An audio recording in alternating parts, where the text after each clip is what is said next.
Bro మీ పేరు? నా పేరు అశోక్ కుమార్ రెడ్డి.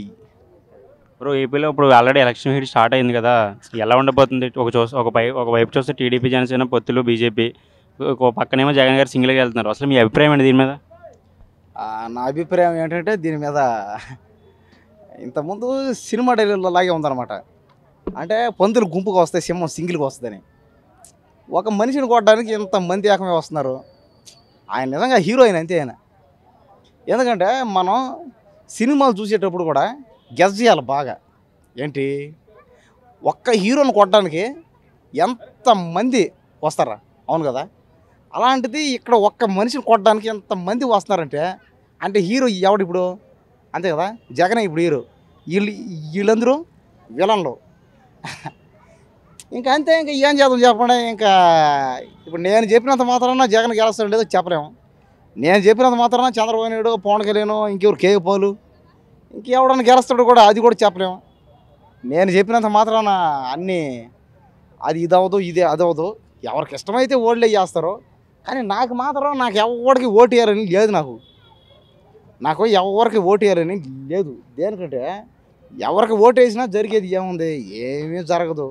ఏదో ఇంకొద్ది బెటర్ చేస్తారు అంటారు. కానీ పూర్తిగా బెటర్ చేస్తా అనే మాట ఎవరికి రావట్లే. అది ఏంటంటే నాకు ఇంక ఎవరికి ఓటేసి ఏం ప్రయోజనంలే. నేనైతే నోటకేద్దాం అనుకుంటున్నా. ఎవరికి ఓటేసినా ఏం ప్రయోజనం లేదు. కాబట్టి నోటాకి వేసేస్తా, లేదా కేఏ పాల్కి వేస్తా. కేఏ పాల్కి. ఎందుకంటే కేఏ పాల్కి అయితే బాగుంది. ఎందుకంటే ఇంటింటికి ఒక్కొక్క ఫ్లైట్ వేస్తాడు ఆ సూపరు. పైగా ఒక్కొక్కరికి 7 అంతస్తులు 10 అంతస్తులు ఇల్లు మేడ కట్టిస్తాడు. ఇంకా సూపరు. పైగా ఇంకోటి ఏంటంటే అన్ని కార్డులు తీసేసి ఒకటే కార్డు అన్నాడు. అది ఇంకా సూపరు. ఈ మాదిరిగా చేయాలి చేస్తే. అంతేగాని ఏందన్నా ఈ పాలన ఏంది? ఏం బాగాలేదు అసలు. జగన్ పాలన బాగుండదు, టీడీపీ చంద్రబాబు నాయుడు పాలన వచ్చినా అది బాగుండదు.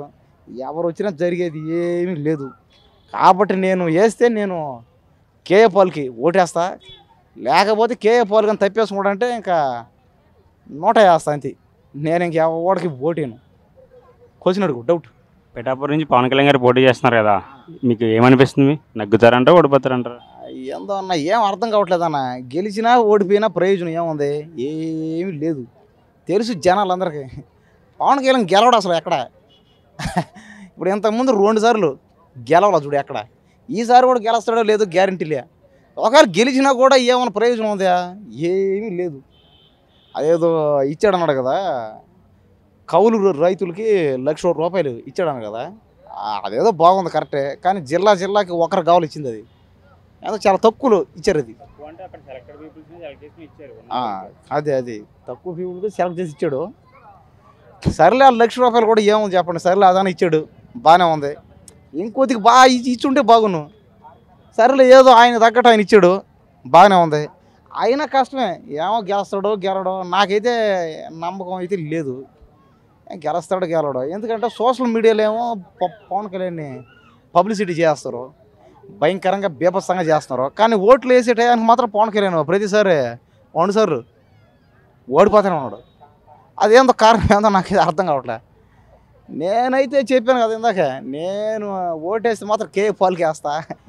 లేకపోతే నేను కేఏ పాల్ కానీ తప్పేసుకుంటే నోటకి గుద్దేస్తాను నేనైతే. నేను ఎవరికి ఓటు. ఎందుకంటే ఎవరికి ఓటేసినా కూడా ఏం ప్రయోజనం లేదు. అందుకని షర్మిల గారి పాత్ర ఎలా ఉండబోతుంది? షర్మిల గారు పార్టీ పెట్టి ఆమెనా అంతే కదా. ఆమెకి వేసినా ఏం ప్రయోజనం చెప్పు. ఇప్పుడు షర్మిలకు ఓటేసినా, చంద్రబాబు నాయుడుకి ఓటేసినా, పవన్ కళ్యాణ్కి వేసినా, జగన్కి వేసినా ఏపీలో టోటల్గా పేదరికం లేకుండా పోద్దా? పూర్తిగా పోదు కదా. మరి నేను చాలా మందిని ఇక్కడ అడిగా, అన్నా ఎవరికైనా ఓటేస్తే ఈ విధంగా పేదవాళ్ళకి మేలు వస్తుంది అంటే ఏదో కొద్ది శాతం చేస్తారు, కొద్ది శాతం అవద్దు అంటారు. అంటే పూర్తిగా చేస్తా అని మాత్రం రావట్లే. అలాంటప్పుడు వాళ్ళకి ఓటేసి ఏం ప్రయోజనం? వాళ్ళు ముఖ్యమంత్రులు ఉండి కూడా ఏం ప్రయోజనం? ఏం ప్రయోజనం లే. కాబట్టి జనాలందరూ చెప్పేది ఒకటే, ఎవరికి ఓటేయద్దు, మనకు అందరం నోటకి వేద్దాం, రాష్ట్రపతి పాలన అయితేనే బాగుంటుంది. ఎవరికి ఓటేసినది. ఇప్పుడు మొన్న ఈ మధ్య కొట్లాడుకుంటున్నారు అందరూ, ఆ క్యాస్టులని ఈ క్యాస్టులని, జగన్ అని చంద్రబాబు నాయుడు అని మాది ఈ క్యాస్ట్ అని కొట్లాడుకున్నారు. ఆ క్యాస్టులు కూడా దేనికి చెప్పండి, తీసి మనం ఆ క్యాస్ట్లు వద్దు, ఆ మతాలు కులం మతం ఏం వద్దు, మనుషులంతా ఒకటే, అంతే కదా. చెప్పనా నీకేమైనా ఉందా?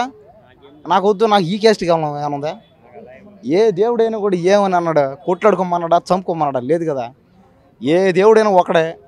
దేవుడిని అడ్డం పెట్టి క్యాష్ తీసి దాన్ని పెట్టి కొట్లాడుకొని మావుడైనా మొన్న కూడా ఇక్కడ కొట్లాడుకున్నారట. ఎందుకు కొట్లాడుకున్నారో అర్థం కాదు, వాళ్ళకి తిన్నది అరక్క కొట్లాడుకున్నారు ఇక్కడికి వచ్చి. ఒకటే ఏంటంటే ఎవడికి ఓటేసినా ఏం ప్రయోజనం లేదు, ఎవడికి వేసినా జరిగేది ఏమి లేదు మేలు.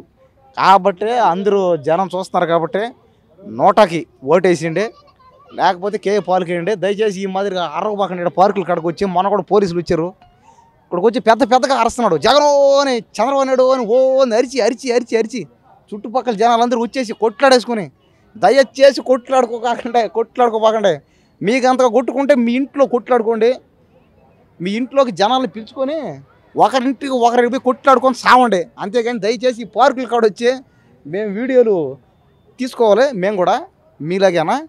కాబట్టి కొట్లాడుకోబాకండి. మీరు కొట్టుకోవాలనుకుంటే మీ ఇళ్లలో పోయి కొట్లాడుకోండి, చెప్పేది అదే.